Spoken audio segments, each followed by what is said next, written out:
Correcto, gracias por su presencia entonces a este curso de nivelación. Agradezco y valoro mucho pues el tiempo que están dando a esto.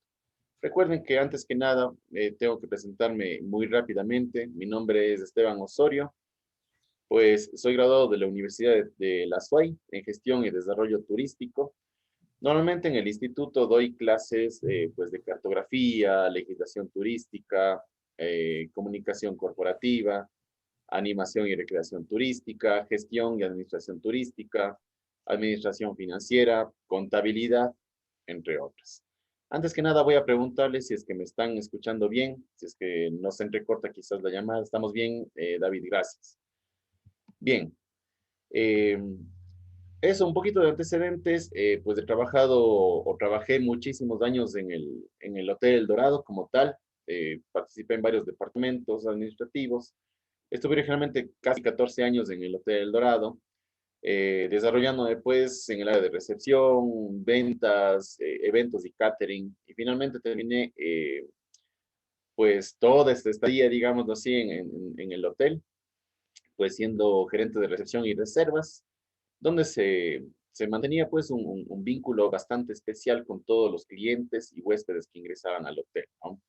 Entonces, mayormente después de eso me dediqué a temas de administración en distintos locales, eventualmente algún condominio por ahí, y he gestionado y administrado también locales donde va mucho público. Y normalmente, como ustedes deben saber, el turismo se trata de eso, de atender a clientes, a huéspedes, y vamos a tener muchísimo aprendizaje en todo esto, ¿no? Porque recuerden que hay clientes y clientes.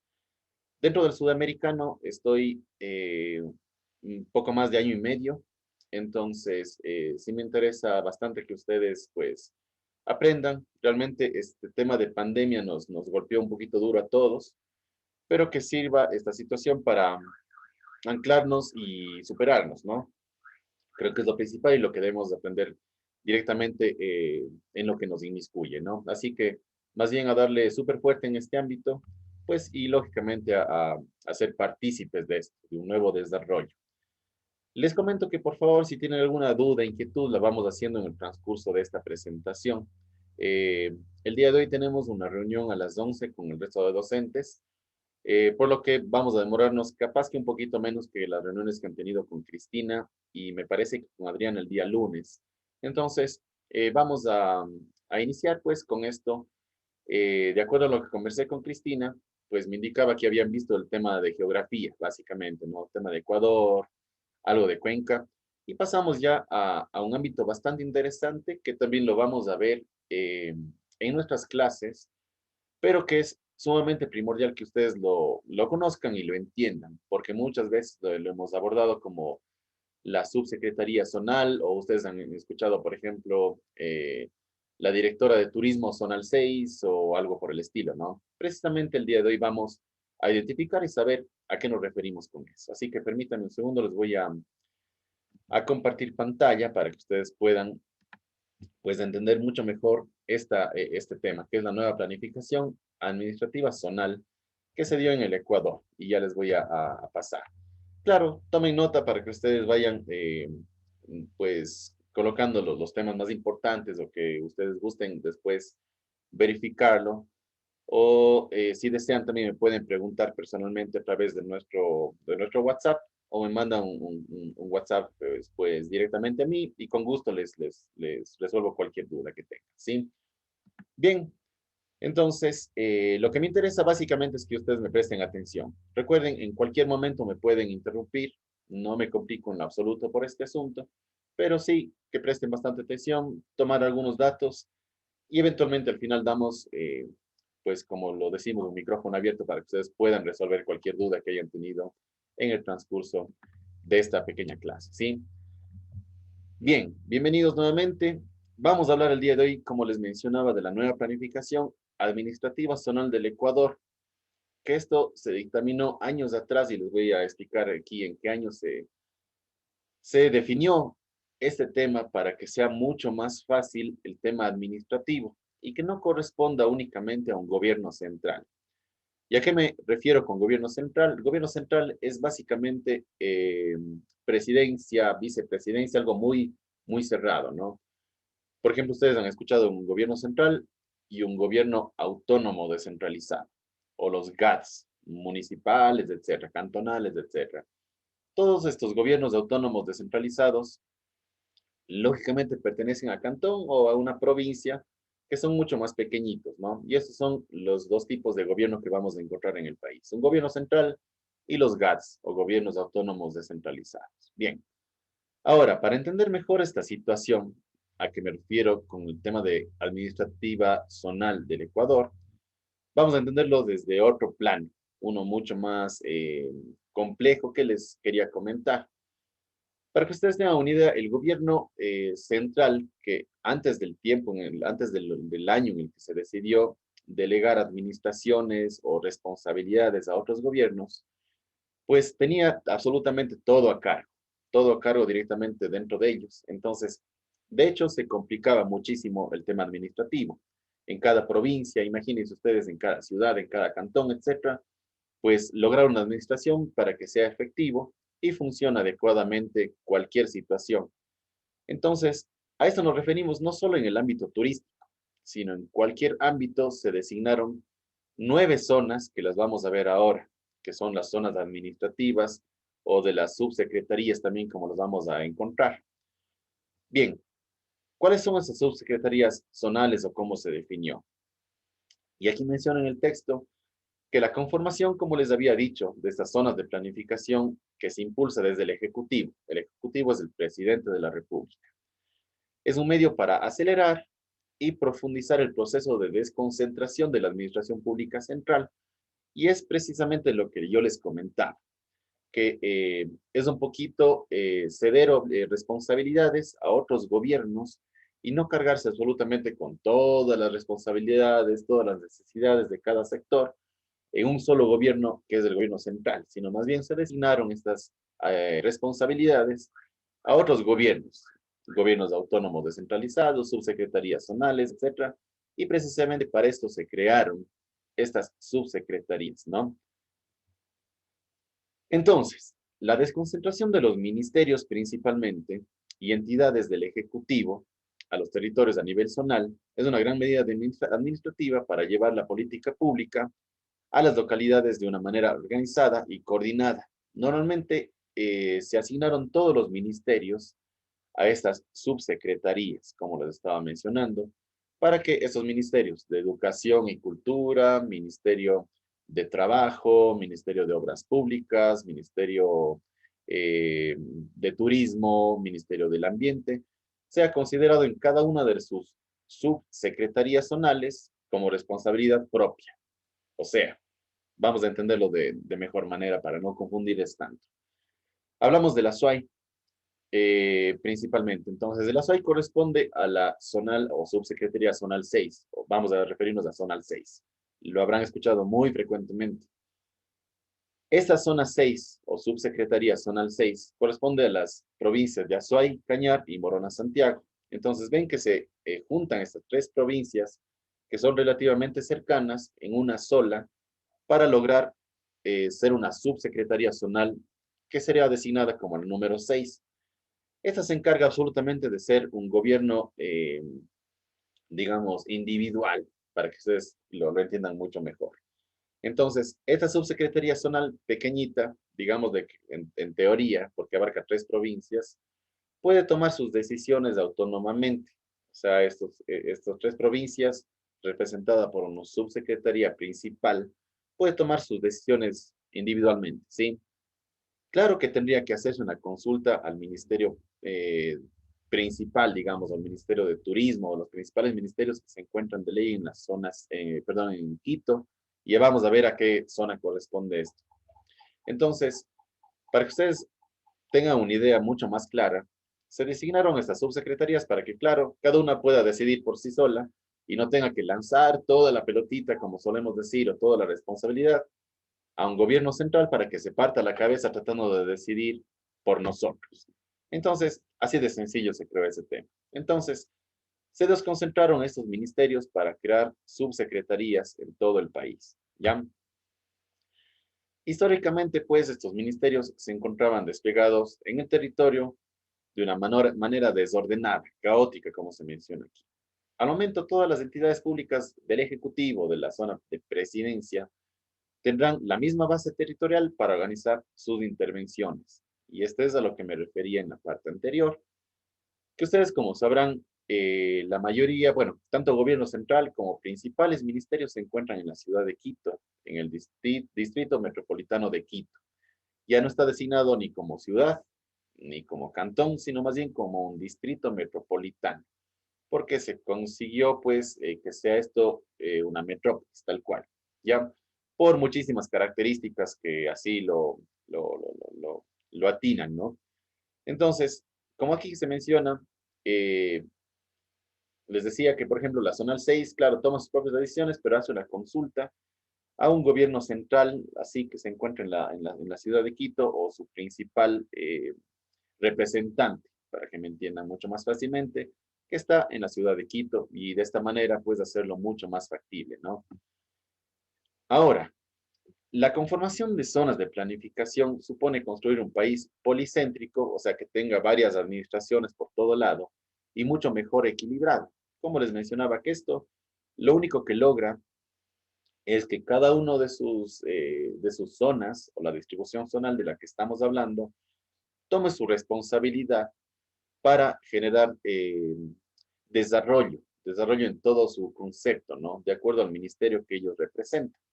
Vuelvo y repito, Ministerio de Trabajo, Ministerio de Obras Públicas, Ministerio de Educación y Cultura, Ministerio de Turismo, del Ambiente, etc. Todos los ministerios se desplegaron en subsecretarías zonales para que cada una de ellas pueda tomar riendas en el asunto, ¿sí? Esto lograría, lógicamente, acercar al Estado a todos los territorios, porque, como bien les mencionaba hace un momento, vuelvo y repito, cada una de estas subsecretarías toma su propia resolución, pero hace una consulta directamente al Ministerio Central o Ministerio Principal para determinar que esto sea un reglamento, una ley, y que obviamente se ejecute de la mejor manera con el visto bueno del Ejecutivo, que es el presidente. Hasta el momento, ¿tienen alguna pregunta? Estoy yendo muy rápido. Coméntame, Cris, por favor. Mi Cris, ¿estoy bien? Si voy muy lento, Sí, muy todo rápido. bien. Ya, correcto. Entonces, estamos considerando este tema como una subsecretaría zonal, ¿no? Entonces, vamos ahí poco a poco medio irle, como suelo decir en clases, desmenuzando mucho más del tema para que lo puedan entender fácilmente. Ahora va el tema. A partir del 20 de mayo del 2010, y anótense esta fecha, la Secretaría Nacional de Planificación y Desarrollo, que ustedes han de haber escuchado por sus siglas SEMPLADES, dio cumplimiento al decreto ejecutivo, que aquí está el número, es el 357, que determinó en este caso el establecimiento de 9 zonas de planificación para lo que les menciono, la resolución de problemas, para toma de decisiones, en fin, una organización administrativa de las entidades y organismos que en ese entonces el Ejecutivo o el presidente de la República como tal, con su vicepresidencia, se encargaban de dar resolviendo. En este caso, a partir del 20 de mayo del 2010, se define, a través de la Secretaría Nacional de Planificación y Desarrollo, SEMPLADES, que se determinarían 9 zonas o 9 subsecretarías zonales para distribuir responsabilidades, básicamente. Para eso sirve este asunto, ¿no? Se distribuyen responsabilidades y cada uno logra dar lo mejor de sí, sin cargar toda la responsabilidad, todo el argumento a un gobierno central. Ahora, ¿cómo están divididas estas zonas? Si ustedes se van a percatar aquí, tenemos en la parte de arriba zona 1, de ahí baja al oriente zona 2, nuevamente zona 3, de ahí va hacia la costa, zona 4, zona 5, pasamos a zona 6, que les decía que comprende nuestra provincia, zona 7 en la parte sur, vamos con la zona 8, que está en, y aquí le vamos a ver un tema bastante interesante, que si bien ustedes ven, está dentro de la misma provincia, que es Guayas, pero aquí hay un tema bastante interesante, y ya les voy a explicar a continuación. Y la zona 9 principalmente, que es el distrito metropolitano de Quito, como ustedes pueden ver aquí, colocado como un puntito. Y ojo que también la zona de Guayaquil comparte con la región insular, que es zona 5 Galápagos también, en representación o en conjunto con zona 5 que está dentro de la provincia de Guayas. Ahora vamos a ver por qué, o temas principales, como por ejemplo, por qué dentro de la misma provincia, como es Guayas, existen dos zonas, y por qué, por ejemplo, nosotros que abarcamos tres provincias, somos una sola. Ahora, por ejemplo, ¿por qué en el resto de Pichincha no existe otra zona y más bien solo el distrito metropolitano de Quito está como zona 9? Ahora vamos a ver todos esos pormenores, ¿no? Bien, aquí está. La zona 1, como les decía, en la parte norte corresponde o engloba las provincias de Esmeraldas, Carchi, Imbabura y Sucumbíos. Aquí vemos la zona 1, toda la parte norte del Ecuador, como ustedes pueden verificar. Zona 1, toda esta parte norte. Si ven, de hecho engloba absolutamente todo el norte del país, incluyendo costa, sierra y oriente. ¿Sí? Zona 1. Zona 2, dice todo Pichincha, excepto Quito, como se menciona aquí, y también las provincias de Napo y Orellana. Ojo, si ven que aquí está exceptuando Quito, ya lo vamos a ver posteriormente el porqué de este asunto. Entonces, zona 2, vamos a Pichincha, Napo y Orellana, que es este de aquí. Bien, corresponde parte de Pichincha, Napo y Orellana, como podemos ver aquí en la zona 2, ¿sí? Seguimos. Zona 3, Cotopaxi, Chimborazo, Tungurahua y Pastaza. Gran parte de la sierra, una provincia del oriente. Vamos a ver, zona 3, como podemos ver aquí, abarca zonas de la sierra más zona del oriente, ¿sí? Eso corresponde a la zona 3. Zona 4, Manabí y Santo Domingo de los Áchilas, así de sencillo. Básicamente ustedes van a ver acá en la parte oeste del país, Manabí y Santo Domingo de los Áchilas, que es esto de aquí, ¿ya? Que está lógicamente junto a Pichincha. Manabí y Santo Domingo de los Áchilas, zona 4. Vamos a verlo así poco a poco, después pues vamos identificando el porqué.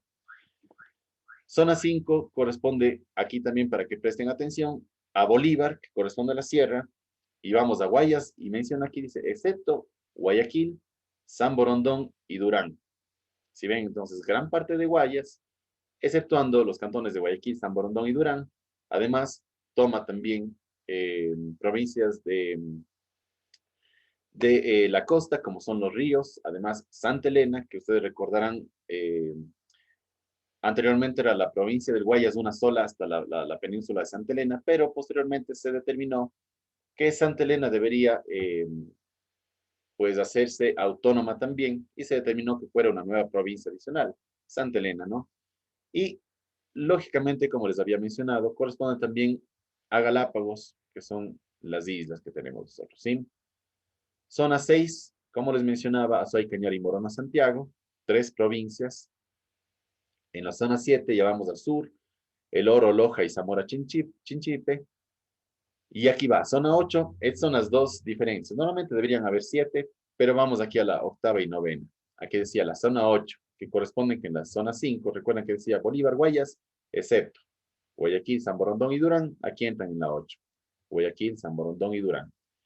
Y como decíamos aquí en la zona 2, Pichincha, excepto Quito, entra en la zona 9 el distrito metropolitano de Quito. Únicamente. Si ven, es básicamente como que una sola ciudad tenga una subsecretaría zonal independiente para ello. Y aquí les hago una pregunta. Estimado David, ¿por qué crees que en la zona 9 solo sea el distrito metropolitano de Quito? No importa si nos equivocamos, coméntame cuál sería tu percepción. ¿Por qué crees que la zona 9 se asignó solo a Quito, solo al distrito metropolitano como tal? Podría ser por las personas, la cantidad de personas que hayan ahí. Ya, puede ser un factor. Cris, ¿tú Sí. qué opinas? Tal vez tienes alguna otra opinión. Tal vez porque ahí se encuentra el ejecutivo, el presidente, que ya, o sea, por parte y ya puede tomar ahí las decisiones, tal vez. Efectivamente. Bien, si bien es cierto, David nos mencionaba que es el número de personas que lógicamente están aquí. Recuerda que también en Guayas, como se menciona aquí, Guayaquil también está considerado como que tiene muchísima población y también, claro, eso es uno de los factores. Por eso también en la zona 8 se le destinó solo Guayaquil, San Borondón y Durán, que tienen en teoría la mayor cantidad de población después de Quito, ¿no? Entonces, Distrito Metropolitano de Quito principalmente obedece a la razón, claro, adicionalmente a lo que tú nos comentabas, David, del tema de población como tal, pero más que nada se ha considerado el tema de que en este sector está el Distrito Metropolitano de Quito, perdón, está todo el tema ejecutivo. Por ejemplo, ministerios principales, está la presidencia de la República, la vicepresidencia, etcétera. Todo está enfocado solo en este Distrito Metropolitano de Quito, ¿ya? Entonces, por eso es que ha destinado la zona 9 como tal y como última zona para que sea considerado solo el Distrito Metropolitano para una sola administración, porque claro, sabemos que en extensión también es súper grande, ¿no? Y población, pues no se diga. Entonces, vamos a considerarlo de esa manera. Repetimos, existen 9 subsecretarías zonales. Recuerden, cada una de ellas comprende 2 o más provincias. Sin embargo, en la subsecretaría zonal o zona 2 y 5, pues se considera o hay una excepción en la cual en la zona 2, por ejemplo, se exceptúa al Distrito Metropolitano de Quito y en la zona 5 se exceptúa a Guayaquil, San Borondón y Durán, porque si bien se están juntas, pero abarcan un solo tema administrativo como tal, ¿sí? No sé si les quedó claro en este sentido. Ya, correcto. Ahora vamos al tema de distribución de recursos, o una vez ya que se ha realizado esta distribución de zonas, considerando muchísimos factores, como los que tú decías, David, y mi querida Cris, el tema de población, el tema de principales ministerios o gobiernos, etcétera. Cada uno de esos se ha ido considerando, ¿no? Muchísimos factores, de hecho. Entonces, ¿para qué se subdividió las responsabilidades o en zonas todo el territorio ecuatoriano? Precisamente para que haya una distribución equitativa, no solo de responsabilidades, sino también de recursos públicos, o sea, de dinero que tiene el Estado como tal, que tiene el país, ¿sí? Entonces, aquí menciona que el recurso público será distribuido de manera equitativa, acompañados de la transferencia de competencias y responsabilidades claras, como les decía, para que de esta manera no haya provincias de primera, de segunda y de tercera categoría, sino más bien que todos sean consideradas con la misma importancia, que todos sean categoría primera, o sea, de mucha importancia. Es por eso que se subdividió de esta manera, en 9 zonas, ¿no? No más discrecionalidad e inequidad en la distribución de recursos. Muchas veces antes del año 2010 se pensaba que Quito, por ejemplo, tenía absolutamente todo, que mucho de los fondos iba, por ejemplo, a Guayaquil y claro, el resto de provincias se veía o se sentía afectada eh, con este tema, ¿no? Más bien, al contrario, hoy en día, cada una de sus subsecretarías o de las 9 zonas de las que hemos estado hablando, maneja su distribución de recursos que son repartidas a través de un gobierno central, que ya lo habíamos dicho que es la presidencia, vicepresidencia, pues los ministerios como tal, ¿sí? Entonces, lógicamente vamos a encontrar una distribución mucho más adecuada de recursos que irán pues destinados de mejor manera, ¿sí? Ahora, esta planificación zonal implementa herramientas para la coordinación sectorial que orienta el presupuesto, la priorización de la inversión pública, la cooperación internacional, el seguimiento de los objetivos nacionales de desarrollo y la democratización del Estado en sus respectivas jurisdicciones. Vamos a identificar a qué nos referimos con esto. Y aquí nos dice lo siguiente, que el hecho de planificar o dividir en zonas normalmente otorga herramientas para que cada uno de estos sectores pueda desarrollar eh, su sector, tal cual. Cada una de esas zonas pueda desarrollar efectivamente su sector, como teniendo herramientas, teniendo presupuesto, inclusive cada una de estas subsecretarías se puede encargar individualmente de gestionar inclusive recursos del extranjero, pues gestionar de mejor manera el tema turístico, de que cada uno, por ejemplo, pueda lanzar inclusive campañas de desarrollo turístico, entre otras. Ahorita me estoy enfocando netamente el tema turístico, pero algo así por el estilo, mientras que antes se tenía que pedir autorización de ley a un gobierno central, o básicamente el gobierno central tenía que realizar todo esto y ver a qué provincia pues le da esa, como que ese premio, para que ustedes me puedan entender. Ahora no, ahora cada una de estas zonas pues se encarga de su propio desarrollo. Claro, acompañado de un gobierno central que también impulsará este desarrollo, pero cada una de ellas puede manejar de mejor manera su propio desarrollo. Entonces, es por eso que cada una de las zonas se las dividió, pues, y cada una de ellas tiene sus responsabilidades, puede manejar sus herramientas, sus recursos, a la manera que, claro, ellos puedan pues realizarlo de mejor manera, sin, sin necesidad de que un gobierno central les otorgue o les premie con esto, ¿no? Sino más bien cada una de las zonas se pueda realizar de mejor manera. Bueno, además esto contempla la coordinación de las acciones con los gobiernos autónomos descentralizados, municipios, consejos provinciales, juntas parroquiales rurales, como les había dicho, cada una de ellas maneja así distintamente, ¿no? Y la comunidad, lógicamente, a fin de generar espacios de planificación en los que todo el mundo participe, todo el mundo se sienta que es parte de esta zona y que se sienta muy beneficiada, ¿no? Recuerdo yo que, por ejemplo, antes de que se designen como administraciones zonales, pues poco o nada de esperanza teníamos principalmente en Cuenca para que se nos otorgue, eh, qué sé yo, un beneficio que vaya en pro de todos los ciudadanos. Era muy raro, ustedes veían que, por ejemplo, pues Cuenca se sentía como la última rueda del coche. Y hablo de Cuenca porque, claro, o sea, puedo ser partícipe de lo porque vivimos aquí, ¿no? Entonces, a raíz de lo que hubo esta subsecretaría zonal o esta división zonal en todo el país, ya se logra un mejor desarrollo, ¿no? Se ha logrado, por ejemplo, muchísimas cosas que antes no se veían, porque simple y llanamente esperamos que después de Quito, después de Guayaquil, pues, pues miren la cara a nosotros y digan, ya, bueno, ustedes para que tengan alguna cosa también, ¿no? Entonces, algo así por el estilo, pues se logró con el tema de una división zonal. Ahora vamos a hablar un poquito de lo que nos compete en tema turístico. El Ministerio de Turismo, Coordinación Zonal número 6, que es a la que nos referimos. Y habíamos dicho que esta zona de planificación, que es la número 6, corresponde al Austro, que es de la Suay, Cañar y Morona, Santiago. Ya, entonces, para que lo comprendan de mejor manera, ¿por qué se designó así y en esas tres provincias? Antes, por ejemplo, una, un grupo de accionistas o digamos unas personas que querían crearse una empresa turística. Vamos a poner ejemplos súper claros.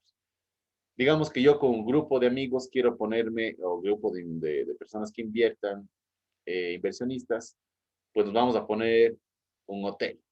Muy bien, o vamos a algo más sencillo. Ya con un grupo de amigos nos queremos poner una agencia de viajes.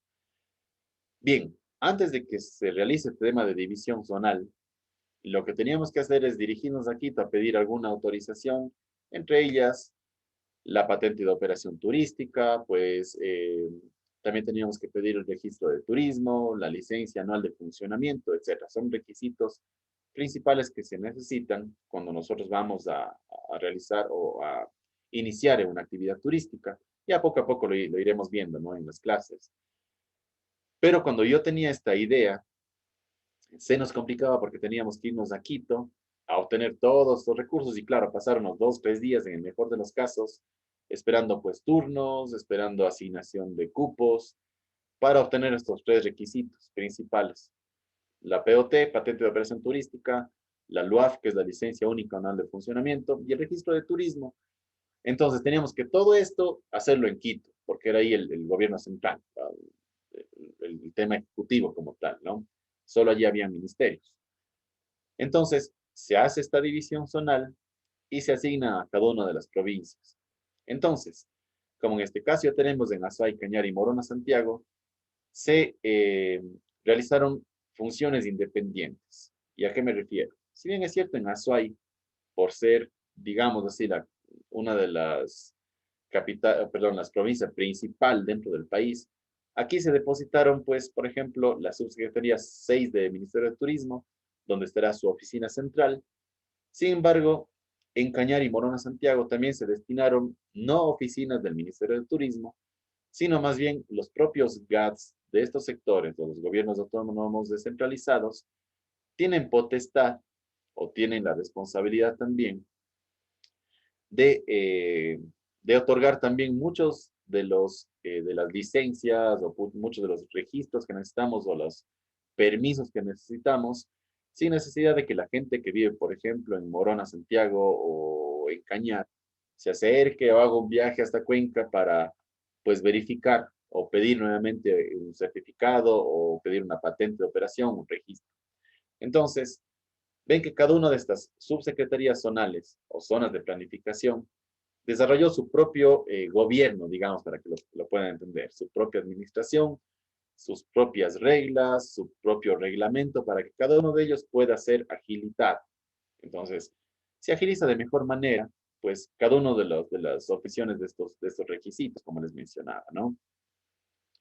Bien, entonces ya no tenemos que viajar a Quito, sino nos quedamos directamente en Azuay. Si es que yo vivo en, no sé, pues se me ocurre en Azogues, pues allí me acudo yo directamente al municipio y pido que me entreguen la licencia anual de funcionamiento. Así funciona. Entonces es mucho más fácil que personas que viven en Azogues tenían que hacer un viaje a Quito, etcétera. Así era antes. Pero hoy en día ya no. Entonces, así se dividen estos temas de zonales, ¿no? Normalmente el Ministerio de Turismo está, aquí lo vemos como coordinadora, porque claro, es la persona que coordina como Ministerio Central. Pero vamos a ver que ella es la subsecretaria o la encargada de la zona 6 o del Ministerio de Turismo. Zona 6, que es María Eulalia Mora, si no lo conocían, es ella. Ella es la encargada del Ministerio de Turismo en Cuenca y que corresponde a la zona 6, de hecho. Ella es la coordinadora zonal. Ella es la, digamos que la autoridad principal de la zona 6 que corresponde a las provincias de Azuay, Cañar y Morona, Santiago. María Eulalia Mora, ella es la directora del Ministerio de Turismo dentro de esta zona, así para que lo entiendan mucho más fácilmente. ¿Ya? Entonces, ella es la persona que se encarga de otorgar permisos, de otorgar el registro de turismo, de otorgar patentes, de verificaciones de todos los establecimientos, entre muchas responsabilidades que tiene el Ministerio de Turismo como tal. Recuerden que el Ministerio de Turismo asigna estas responsabilidades a cada una de sus secretarías para que ellas las hagan individualmente en su sector. Vamos, sin perdernos en otro tema, ¿sí? Bien, como ustedes saben, cuando ustedes han escuchado, anda al Ministerio de Turismo, claro, es el Ministerio de Turismo, pero en su subsecretaría, digamos que es una, ¿cómo les digo? Ya no es en la principal, sino una oficina secundaria, pero que pertenece, de hecho, al Ministerio de Turismo. O sea, todas las labores que se hacen en un Ministerio de Turismo Central las puedo hacer en esta subsecretaría zonal. ¿Dónde queda el Ministerio de Turismo dentro de la zona 6 o zonal 6? Es en la calle Bolívar, entre Tarqui y Juan Montalvo, precisamente en la Casa del Coco, es frente a la mansión Alcázar, no sé si ustedes conocen. Allí anteriormente funcionaban otras oficinas y demás, pero aquí se destinó netamente al tema del Ministerio de Turismo, donde tienen dividido por departamentos, un departamento, por ejemplo, administrativo, donde está María Eulalia, otro departamento donde está Jairo Martínez, que es la persona que coordina con María Eulalia para entregar registro de turismo. Está, por ejemplo, la María Rosa, que ella, por ejemplo, se encarga de tema de gestión, de tema de reuniones, un poquito ahí de, de comunicación corporativa. También están otras personas y demás funcionarios que hacen, por ejemplo, fiscalizaciones, que acuden a todos los establecimientos turísticos para verificar que todo esté funcionando. Entonces, todo está englobado en esta central, en esta subsecretaría. ¿Ya? No sé si tienen alguna pregunta, algo que quieran comentarme. Bien. David y Chris, creo que quedó bastante claro cómo se distribuye y para qué está en efecto esto. Recuerden, vamos a hacer una recapitulación de lo que hemos visto. 9 subsecretarías zonales dentro del país, ¿no? Muchas de ellas comprenden varias provincias. Sin embargo, la subsecretaría 2 y la 5, recuerden que está exceptuando Por ejemplo, en la 2, exceptúa Quito, o exceptúa el Distrito Metropolitano de Quito. Y la subsecretaría 5, recuerdan que está Guayas y demás, exceptúa a Guayaquil, San Borondón y Durán, ¿sí? Entonces están exceptuando estas localidades porque son de suma importancia que éstas se mantengan individualizadas del resto de provincias, ¿sí? Entonces, vamos a ver, nosotros estamos en la subsecretaría zonal 6. Recuerden que cada una de estas subsecretarías ha sido asignada con el afán de que cada una de ellas tome su propia administración, de que resuelvan directamente sus propios inconvenientes, problemas, situaciones que se den y ya no estén pues directamente dependiendo de un gobierno central, sino que cada una de estas subsecretarías o zonas eh, pues puedan decidir su propia administración, sus propios medios, su propio reglamento y claro, recibiendo recurso económico que será equitativamente repartido a cada una de estas zonas de las que hablábamos, en las cuales el gobierno central reparte equitativamente para que a cada una de sus zonas, desarrolle sus proyectos de mejor manera. ¿Sí? Bien, a ver. Correcto. Continuando entonces con el otro tema, pues recuerdan que he hablado hace un momento del tema de subsecretarías zonales. Ahora vamos a tocar un tema sumamente importante, que es el de Cuenca como patrimonio cultural, como una vez declarado patrimonio cultural, ¿sí? Es sumamente importante, más allá del tema turístico, es un tema de cultura general que lo debemos conocer todos, así que estén sumamente atentos con esto. Eventualmente les voy a hacer unas preguntas para ver si saben, y si no, pues tranquilos, lo vamos viendo aquí mismo. Así que, antes que nada, David, ¿tú eres de aquí? ¿Tú eres de Cuenca? Sí, tú, Cris. Sí, buenazo. Bien, estamos aquí entonces considerando un tema sumamente importante. No sé si, David, tú sabes cuál fue la fecha en la que se declaró a Cuenca como patrimonio cultural de la humanidad. No sé si tú recuerdas. Creo que es el 1 o 2 de diciembre del 99. Muy bien, el primero No de estoy diciembre del seguro. 99. Efectivamente, en esta fecha fue declarado Cuenca como Patrimonio Cultural de la Humanidad. Principalmente se tomaron varios factores o comprometieron varios factores, como es, por ejemplo, de que se mantiene un centro histórico muy bien concentrado, conservado, de que mucha de la arquitectura dentro de Cuenca está pues plasmada en un tipo bastante interesante, que es la influencia de muchos otros tipos que son, claro, extranjeros. Aparte de eso, la cultura o las tradiciones también que tiene la gente, o sea, muchas cositas dieron para que sea Cuenca considerada como un patrimonio cultural. Aparte de que también la estructura, digamos, de Cuenca como tal, ustedes ven que en el centro histórico, pues, casi es sumamente perfecto el hecho de ver unas cuadras casi de 100 metros y se mantiene en forma, como se dice, de damero. Ya, entonces son unas estructuras bastante especiales que muy pocas ciudades en el mundo la tienen. Entonces eso fue uno de los factores, entre muchos, que se consideraron para que Cuenca sea patrimonio cultural de la humanidad como tal, ¿sí? Entonces, bueno, aquí les voy a compartir un poquito, pues, el texto para entender primero que nada qué es patrimonio cultural, quién maneja, y después vamos viendo así un poquito del tema de pormenores que se dieron, ¿no? A ver, les voy a compartir. Primero que nada, el texto del sudamericano para que ustedes lo puedan verificar. A ver. Esta es principalmente una pequeña guía que nos dan a nosotros y pues también les voy a pasar rápidamente a ustedes para que ustedes la puedan medio investigar un poquito, pues resolver algo por el asunto y pues lógicamente determinar y saber a qué nos referimos con este tema. ¿Sí? Déjenme les subo un poquito aquí está.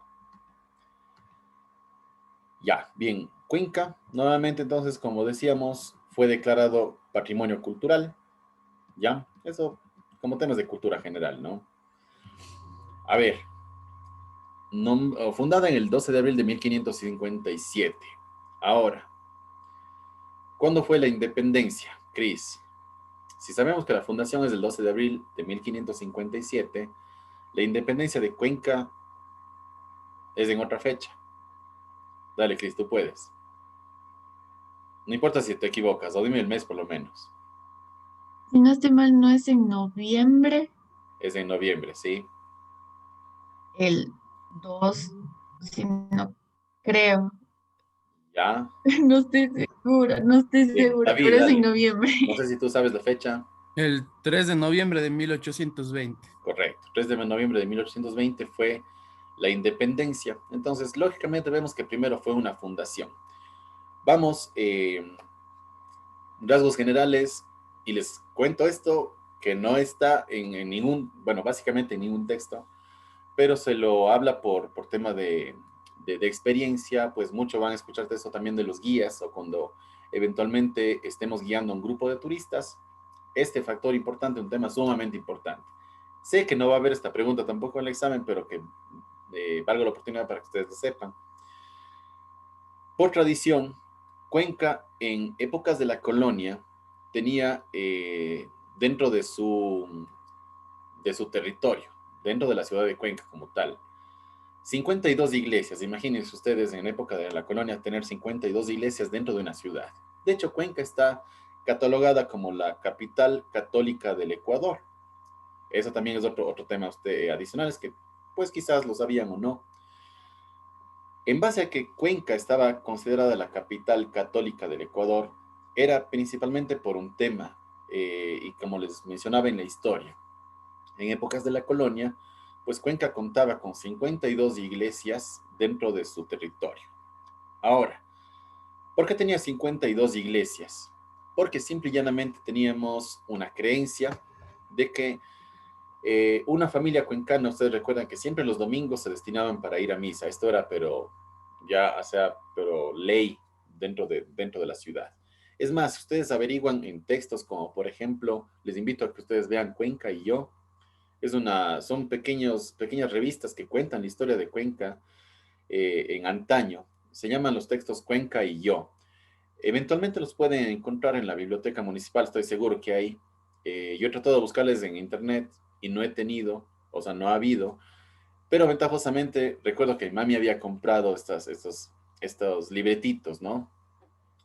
Bueno, creo que son como siete tomos, pequeños realmente, unas revistas de unas 50 hojas, por ejemplo, en las cuales se cuenta la historia de Cuenca, cómo era, por ejemplo, se me ocurre cómo se festejaba el carnaval en Cuenca, pues cómo eran, por ejemplo, los pases de niño en antaño y algo así, ¿no? Es sumamente importante. De pronto por ahí lo pueden conseguir. Cuenca y yo se llama. Pero volviendo al tema, habían 52 iglesias dentro de la ciudad. Y ustedes saben que una familia cuencana, pues no podía, bueno, en vista de que todos los domingos y todas las semanas del año, absolutamente todas, acudían a una iglesia, toda la familia, de hecho, esta familia no se podía repetir la misma iglesia durante todo el año. Por eso es que hay 52 semanas en un año. Entonces, una familia cuencana tenía que acudir a una iglesia diferente cada domingo para que me entiendan de mejor manera. Esto es originalmente una historia que se cuenta en estos libros y que, de hecho, hay relatos que sí existen de que así sucedía. Entonces, es por ello que, de hecho, antes había 52 iglesias, ahora hay muchísimas más. Por ejemplo, se han abierto iglesias o capillas pequeñas, por ejemplo, en instituciones educativas. Hablemos de las salesianas, pues en el colegio agronómico, que ahora funciona el técnico, y muchos otros más. O sea, sabemos que hay capillas pequeñitas en las cuales también va la gente. Entonces, algo así para que tengan una idea. Había 52. Claro, muchas de ellas también han desaparecido. Recuerdo que en el Hotel El Dorado, donde ahora quedan las oficinas de Claro, había también allí una capilla que, claro, funcionaba para un lugar de acercamiento de oración, ¿no? Entonces, ahora ya no hay, ya no existe nada de eso. Claro, muchas de ellas desaparecieron, pero hay que considerar que muchas otras también nacieron, ¿no? Entonces, hablamos de que tiene una superficie aproximada de 7.700 kilómetros cuadrados. Su población hoy en día bordea los 510.000 habitantes. Eso sí, para que de pronto lo anoten por allí. Y pues ya sabemos los límites provinciales. Al norte tenemos a Cañar, al sur sabemos que está Loja, al este Morona, Santiago y Zamora Chinchipe, y al oeste, lógicamente, ustedes recuerden bien que cuando van pues hacia Guayaquil, ya directamente pasando Tamarindo, vamos a encontrar un letrero que dice bienvenidos a la provincia de Guayas, o sea, pasando a Puerto Inca, que Puerto Inca de hecho todavía pertenece a la SUAY. Ahí vamos a encontrar un cartel, bienvenidos a la provincia del Guayas y prefectura del Guayas y esto y el otro, ¿no? Normalmente sabemos que el clima de Cuenca, si bien es cierto, muchas personas dicen tenemos las 4 estaciones en Cuenca en un solo día, claro, normalmente sabemos que es un clima frío por lo general y lógicamente esto vendrá acompañado de muchas veces lluvia, eventualmente sol, unos soles pues importantes. Pero bueno, más hablamos un poquito del tema de cultura, ¿no? De que cultura, si bien es cierto, dentro de la SUAY como tal, existen muchas culturas, debemos considerarlo también, no sé si lo vieron esto con Cristina, pero nosotros estamos en un asentamiento cañari, que fue dentro de sus orígenes. Claro que mucho de ello fue invadido por los incas y hay remanentes o vestigios arqueológicos, principalmente dentro de la ciudad, en el Museo Pumapungo, lo que lo conocemos como el Banco Central, ¿no? Ahí están vestigios de remanentes arqueológicos, tanto cañaris como incas. Muy fácil de darse cuenta cuáles son los cañaris, cuáles los incas, eh, porque en la cultura cañari se hacían las edificaciones con la técnica de canto rodado, que era colocación de piedras con algún tipo de argamasa, que era como una pequeño, para que ustedes tengan una idea, el día de hoy el cemento con el ladrillo que se utiliza, mientras que los incas solo se destinaban a pulir piedras y colocarlas una encima de otras, de tal manera que formen un encaje perfecto, ¿no? Así lo vemos, pues, lógicamente en Ingapirca, que es en el Templo del Sol, que es un claro eh, vestigio arqueológico, de hecho el de mayor importancia dentro del Ecuador. Bien, eso así a grandes rasgos, lo vamos viendo. Sabemos que ahí, como les decía, estamos asentados en un tema cañari y posteriormente, lógicamente, fue invadido por los incas, pero mantenemos esa misma cultura, ¿no? Es por eso que vemos dentro de la ciudad muchísima influencia indígena, tanto de la zona de Cañar, que por ejemplo vamos a ver muchísimas personas con el típico sombrero redondo elaborado con lana de borrego, muchísimo vamos a ver aquí, especialmente en los mercados, pues también tenemos bastante influencia de la zona norte, por ejemplo, Tabalo, que tenemos inclusive le hemos llamado la Plaza de los Otabaleños, que está en San Francisco, entonces hay bastantes asentamientos pequeños dentro de la ciudad, ¿no? Que simple y llanamente mencionan a que Cuenca es una ciudad acogedora, que realmente acoge a muchísimas personas, ¿ya? Entonces, ¿qué más hablar del tema de suelo? Que realmente Cuenca es una ciudad bastante rica. Cuenca y sus alrededores, sumamente rica en frutas, en hortalizas, en verduras, e inclusive tiene la capacidad de exportar este tipo de productos y además también, pues, compartir a otras provincias, lógicamente, ¿no?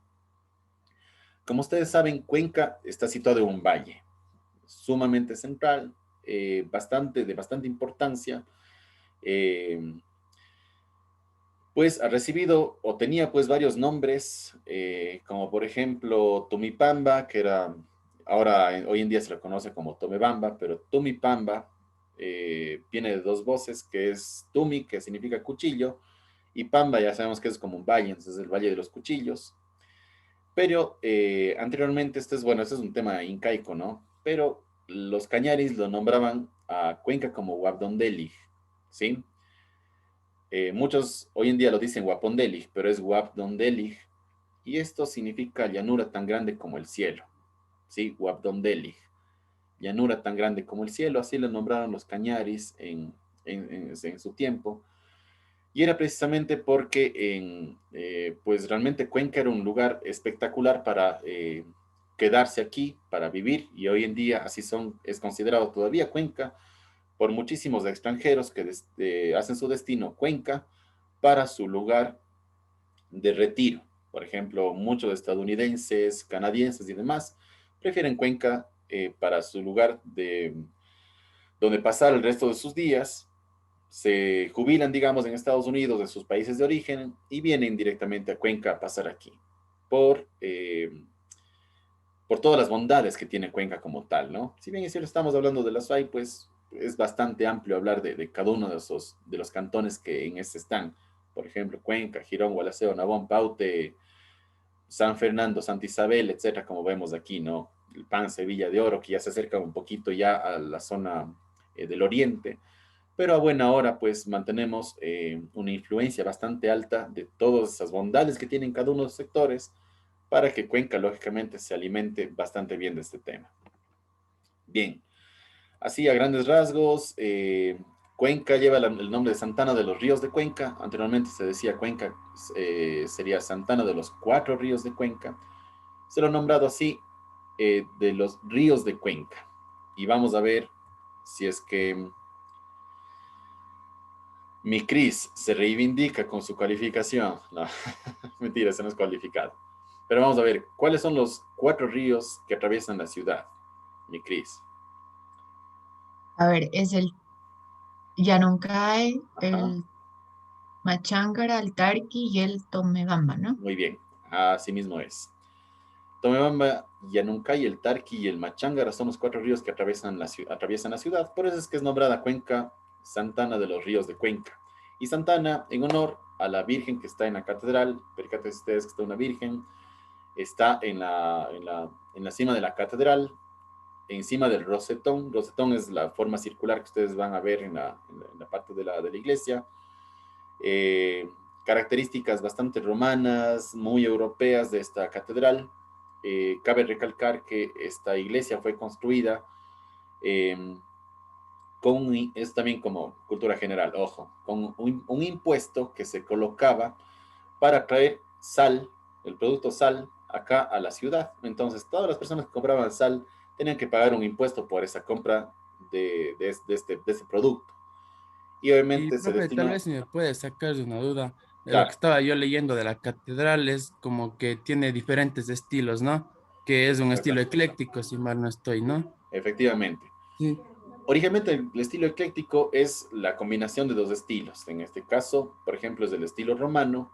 Y también vemos alguna parte de estilo gótico, como por ejemplo son las partes junto a la cúpula, que vemos unas puntas. Ese es un estilo gótico característico en la iglesia de la Compañía, en la ciudad de Quito. Ustedes ven que, pucha, la Compañía es full gótica, pero el estilo ecléctico de la catedral como tal es la unión de estos estilos romanos que vamos a ver con los arcos muy característicos del estilo romano, y también un estilo gótico en ciertas partes bastante interesantes que hacen el rosetón, por ejemplo, es muy, muy, muy interesante que lo vean.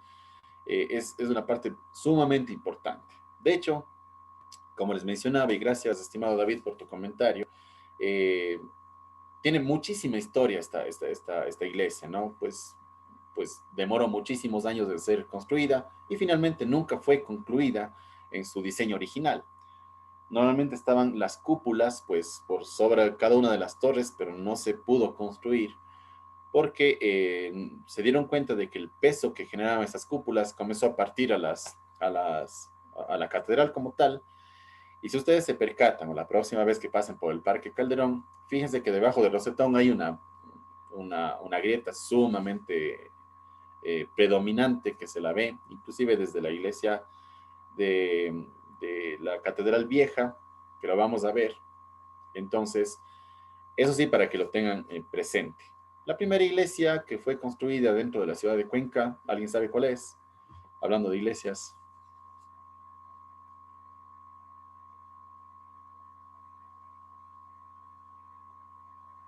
Nada. Cris, dale. ¿No? ¿Cuál? La vieja, la que está al frente de la catedral, ¿esa?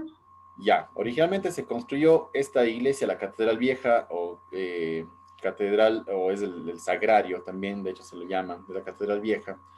Eh, si bien es cierto, se construyó esto porque normalmente ustedes, si se van a algún pueblito, van a ver esta primera iglesia allí. Sí, correcto. Esta, de hecho, fue la primera. Y a continuación fue otra iglesia que marcaba, bueno, ya les indico otros temas adicionales, pero bueno, les paso, fue Todos Santos, la iglesia que también marca un tema bastante importante dentro de la ciudad. Ojo, la ciudad está colocada de una manera bastante interesante y ustedes dense cuenta que, por ejemplo, la calle Bolívar, que hoy en día la llamamos, cambia prácticamente toda su longitud, cambia de nombres muy seguido, que en este caso, perdón, la calle Gran Colombia, que es la que cambia de nombres muy seguidos, verán. Originalmente es la que divide en teoría toda la ciudad y marca también una zona de encuentro, una zona de ingreso y salida desde la parte de la costa y también desde la parte del oriente, o hacia la parte de la costa y hacia la parte del oriente. Por ejemplo, si nosotros venimos desde la costa, recuerden que cogemos pues la Ordóñez Lazo, para que tengan ustedes bastante claro el tema, pasan la Ordóñez Lazo, llegan a la Avenida de las Américas y se convierte automáticamente en Gran Colombia. Ya siguen a Gran Colombia, todo eso atraviesa todo el centro, llega a la Huayna Cápac y se convierte esa en González Suárez. Exactamente la misma calle que se convierte en González Suárez. Y si ustedes siguen la González Suárez, van a llegar a la Panamericana Norte, que es la que conecta principalmente a provincias del norte, tal cual. Ya sabemos, Azogues, etcétera, ¿no? Pero en Cañar, y seguimos subiendo hacia Quito, etcétera.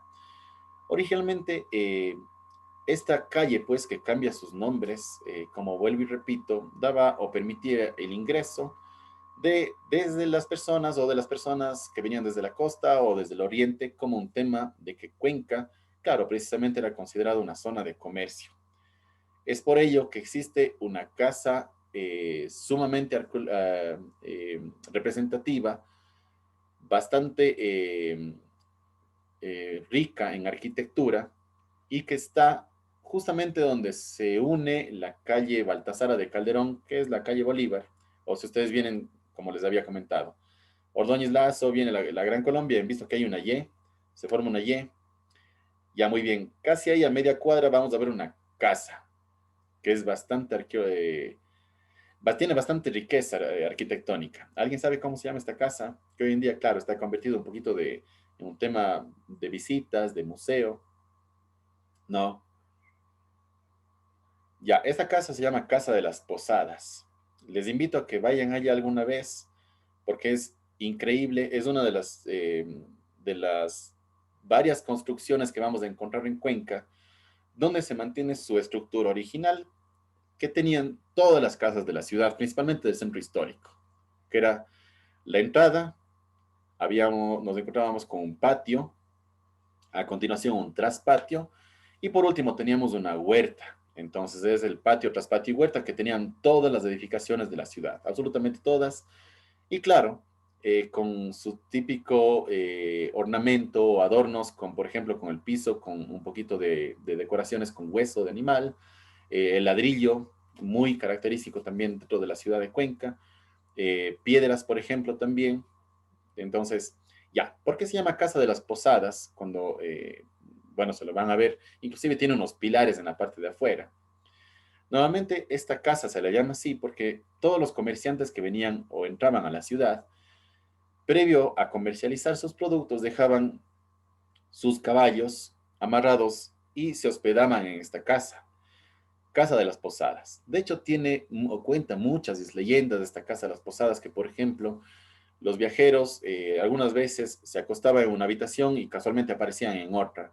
Entonces, tiene muchísima historia y leyenda esta Casa de las Posadas. Les invito a que vayan. De hecho, hoy en día se permite inclusive ingresar sin mayor inconveniente, así como podemos también entrar en lo que hoy es el Instituto Nacional de Patrimonio Cultural, que es la Casa de las Palomas. Y ya les voy a explicar por qué y también la vamos a ver así súper rápido, ¿no? Entonces, les invito a que cuando puedan, cuando tengan tiempo, vayan a sus familias, dense una vuelta por allí. Es súper chévere llenarse de esta historia, de esta magia que van a encontrar en estos lugares, que es sumamente importante, ¿no? O sea, yo entro en estos lugares y no sé si seré solo yo, pero yo me vuelvo loco. O sea, veo y me fijo en cada detalle. Veo, por ejemplo, la riqueza que debió haber existido en ese tiempo. créanme que me traslado así en el tiempo y veo y me trato de imaginar cómo hubiera sido la vida en ese entonces, ¿no? Entonces sí les invito a que se den una vuelta por allí y que lógicamente puedan conocer esos lugares. Creo que tenía aquí pues una muestra del tema de la Casa de las Posadas que les voy a compartir ahora, o en su defecto del INPC, del Instituto Nacional de Patrimonio Cultural, que también lo vamos a hablar, ¿no? A ver, déjenme ver, ya, aquí está.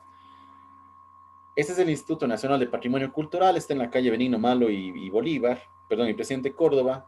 Eh, Van a encontrar esta. Originalmente, esta es una de las casas también que se mantiene en su estructura original. Claro que ha sido eh, restaurada. Ojo que restaurar es muy distinto a remodelar. Remodelar es cambiar su estructura, cambiar absolutamente todo. Ha sido restaurada como también la Casa de las Posadas, que de hecho fue una casa que se rescató y que directivos de la Universidad de la SUAY, con toda su facultad de artes y demás, pues lograron la expropiación de estos dueños para reconstruir, porque realmente estaba sumamente deteriorada la Casa de las Posadas que les mencionaba hace un momento, y lograron, lógicamente, eh, pues dar una estructura original a este asunto. Mientras tanto, esta de aquí, la Casa de las Palomas, como lo vamos a conocer, es de donde hoy funciona el Instituto Nacional de Patrimonio Cultural. Este, lógicamente, cubre las provincias de Azuay, Cañar y Morona, Santiago. Dense una vuelta, es impresionante. ¿Por qué se les llama Casa de las Palomas a esta vivienda de aquí? Esta también cuenta con patio, traspatio y huerta, bastante chévere. Sumamente increíble verla aquí. Y se le llama Casa de las Palomas porque en ese entonces su dueño adoraba a su mujer y lógicamente comenzó a pintar murales o hacía pintar murales en todas las partes de la casa a su esposa acompañada de palomas, siempre, siempre acompañadas de palomas. De hecho, entren a esta casa, que de hecho tienen acceso gratuito, dense una vuelta, ingresen y solo fíjense, por ejemplo, al subir las gradas está su esposa con las palomas. Y de hecho, estas decoraciones fueron descubiertas posterior a que alguien, después de eso, le comenzó a pintar las paredes, en sus dueños posteriores, ¿no? Pintaron las paredes. Entonces aquí también entró un trabajo sumamente importante del Instituto Nacional de Patrimonio Cultural para rescatar esa originalidad, ¿no? Entonces se hacen trabajos sumamente precisos en los cuales se raspa poco a poco la pared hasta lograr llegar con su estilo original, ¿no? Entonces así fue logrado todo esto. Ustedes pueden acercarse y verificar. Entren, dense una vueltita, aprovechen que si algún rato se van al Parque Central, claro, está ahí a 2 cuadras, permitan, de hecho van a encontrarse con un guardia, pero únicamente díganle que van a darse una vuelta por la casa para conocer. De hecho, suban, vayan al segundo piso y llénense de esa riqueza, vayan a la parte de atrás donde está el patio, el traspatio, es increíble, o sea, no sé si han tenido la oportunidad de conocerla o no, pero bueno, aquí es donde funciona el Instituto Nacional de Patrimonio Cultural, que también tiene sus oficinas, ¿no? Bastante bien conservada, se mantiene perfectamente bien su idea original, pues los colores originales. Vean también, fíjense en los techos, también tienen bastantes detalles, así que vale la pena ir. Esta es mucho más reciente que la Casa de las Posadas, que tiene muchísima más historia. Dense también una vuelta por la Casa de las Posadas. En la parte de atrás va a encontrarse con un árbol de nogal que tiene muchísimos años, o del tocte, que normalmente lo conocemos. Eh, y de igual manera, aquí también se hacen exposiciones de arte, pues pintura y demás, en la Casa de las Posadas que les comentaba. Eh, Dense una vuelta por allí, les invito a que lo hagan. Es bastante interesante conocer estos espacios, estos lugares, para que ustedes se puedan llenar, ¿sí? Bien, así un poquito rápido, pues quería retomar el tema hacia grandes rasgos, pero lo vamos a continuar lógicamente en las próximas clases, pues como habíamos hablado. De hecho, este tema como tal queda pendiente para seguirlo verificando el día de mañana, 9:30 de la mañana a la misma hora, ¿sí? Aquí un poquito de lo que les comentaba, la estructura de la ciudad de Cuenca por la que fue determinada, pues, o fue categorizada como patrimonio cultural, principalmente la estructura de sus calles en forma de damero, como ustedes ven, sumamente rectas, bastante bien estructuradas, y lo vamos a encontrar así, ¿no? Aquí vemos el Parque Central, pues la catedral, como podemos ver, aquí están las dos torres que no fueron colocadas las cúpulas, y el estilo bastante interesante que vamos a encontrar aquí, ¿no? Entonces, eso, querida Cris y David, muchísimas gracias por su atención. Y pues de aquí, lógicamente, nos vamos a ver el día de mañana con una nueva clase para que estén pendientes. ¿Tienen alguna duda antes de terminar? ¿Algo que quieran comentarme? Cuéntenme, ¿está bien la manera, la metodología en la que vamos abordando la clase? ¿Crean que deba cambiar algo? Coméntenme. Todo correcto, profe. Está muy Ya, bien. chévere. Cris, tal vez algo que me quieras comentar. No, todo correcto, yo lo veo súper bien. Ya, bacán. Seguimos entonces en este tema. Listo, nos vemos mañana 9:30 de la mañana. Igual les voy a mandar el link para que ustedes puedan acceder. Me contaban que pues habían más personas dentro de este grupo. No sé si los otros días se unieron más o menos. Pues la idea es, obviamente, enfatizar para que se sigan sumando personas y opten por esta carrera de turismo que es bastante interesante, ¿no? Pues es sumamente enriquecedora. No dejamos que se pierdan, pues, detalles mucho contacto con la gente, con turistas, etcétera, sumamente importante y les va a gustar. Chévere. Les agradezco entonces que tengan un excelente día y nos vemos el día de mañana a continuar con esta clase, pues de seguir con una nueva, ¿sí? Les mando un fuerte abrazo, que tengan un buen día. Hasta mañana, profe. Hasta Chao, que Hasta mañana, estén profe, mañana, hasta luego, compañera. que gracias. pasen un buen día. Chao, chao, que pasen bien.